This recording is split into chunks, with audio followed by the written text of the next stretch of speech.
మందితో ముందు చేసి 10 సంవత్సరాలు వాళ్ళు హాయిగా కాపురం చేసుకున్న తర్వాత అభినందన సభ పెట్టి అప్పుడు వాళ్ళకి ఆస్తులు పంచిపెట్టండి. అప్పటి వరకు రూపాయి కూడా ఇవ్వద్దు మీరు. అప్పటి వరకు రూపాయి కూడా ఇవ్వకండి. 10 సంవత్సరాలు అయిన తర్వాత బ్రహ్మాండంగా ఇంట్లో పెద్ద మండపం కట్టి అప్పుడు అభినందించండి వాళ్ళని. ఎందుకంటే 10 రోజుల పాటు కూడా కాపురం చేయలేని స్థితిలో యువత పడిపోతుంది.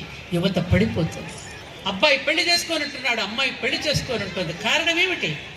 కుటుంబం, ప్రతి ఇల్లు ఒక రణరంగంగా మారిపోతుంది. సెల్ ఫోన్ కోసం దెబ్బలాడుకుంటారు, ఆ టీవీలో ఛానల్ కోసం దెబ్బలాడుకుంటున్నారు, ఇంట్లో తాతయ్యలు ఉంటే బండలేసి కొడుతున్నారు. నానా రకాల బీభత్సంగా ఉంటుంది ప్రతి ఇంటిలో కూడా. మీరు గుండెల మీద చెయ్యి వేసుకుని చెప్పండి ఒకసారి. మాకు చాలా ఆవేదన కలుగుతోంది విషయం చూస్తూ ఉన్నప్పుడు. ఏం చేస్తాం? ఎంత తొందరగా కళ్ళు మూసుకుని వెళ్ళిపోదాం అనిపించేటట్టు సంఘటనలు చూస్తున్నాం, చెవులు మూసుకునేటట్టు సంఘటనలు చూస్తున్నాం. అస్తమాన రీల్స్ అట. ఒక స్త్రీని దుర్మార్గురాలుగా, అసలు భార్య అంటే ఒక పనికిరాని దానిగా రీల్స్ చేస్తూ వాళ్ళ డబ్బుల కోసం చండాలంగా రీల్స్ చేసి చూపిస్తూ ఉంటే ప్రతి ఇంటిలోనూ